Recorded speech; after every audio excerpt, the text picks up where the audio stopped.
Hi bro. Hi అన్న. అందరు జై ప్రభాస్ అని కామెంట్ చేసి చూడండి. ఖచ్చితంగా జై ప్రభాస్ అని కామెంట్ చేసి సబ్స్క్రైబ్ చేసి చూడండి. భయ్యా ఇప్పుడు సెకండ్ ట్రైలర్ వచ్చింది కదా మన కల్కి నుంచి, అంటే మీకు ఎలా అనిపించింది అది? ఫస్ట్ ఆఫ్ ఆల్ జై ప్రభాస్ అన్న. తర్వాత ఇప్పుడు మాట్లాడుకున్నట్లయితే మంచి మూవీ మనకి ముందుకు తెచ్చిండు అన్న. అంటే సమాజానికి ఇట్లాంటి సినిమా కావాలి, సమాజంలో ఏం జరుగుతుందో ఏం కావాలో అని అది తీసి చూపెడుతుండు. డైరెక్టర్ గారికి దండం పెట్టాలన్న. నిజంగా అవి ఏందన్న, కండలా లేకపోతే బంగారు కండలా ఏమనాలో నాకు అర్థమైతే లేదన్న. ప్రభాస్ కండలు అన్న ఆ టాటో కదా, కండలు చూడంగానే ఆ కండలా బంగారు కండలా అర్థమైతే లేదన్న. పిచ్చి అయిపోయినా మేము. ఆ కార్లో ఎంట్రీ ఉంటుందన్న, అబ్బాబ్బా ఆ ట్రైలర్ చూసి పిచ్చోళ్ళం అయిపోయినాం మేమైతే. అట్లుందన్న.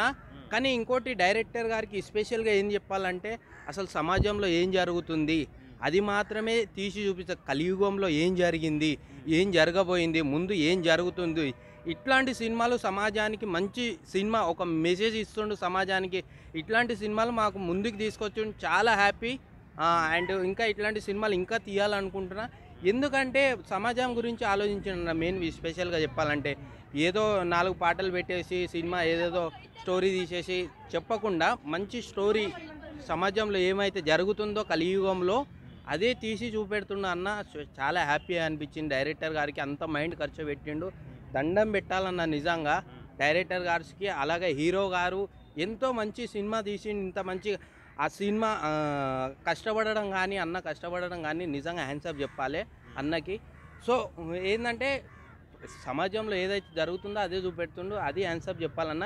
ఇట్లాంటి సినిమాలు ఇంకా సమాజంలో ఏం జరుగుతున్నాయో తెలుసుకొని ఇంకా ఇట్లాంటి సినిమాలు తీయాలని నేను అనుకుంటున్నా. సమాజం గురించి చాలా ఆలోచించిండు, భారతదేశాన్ని గురించి, ఈ దేశంలోనే వరల్డ్లోనే తీయని విధంగా ఇట్లాంటి సినిమా ముందుకు తీసుకొచ్చిండు. బాహుబలి కంటే మళ్ళీ త్రిబుల్ కంటే దీనిలో అన్నీ బ్రేక్ చేసి అసలు వెళ్ళిపోతుంది సినిమా. అది కల్కి.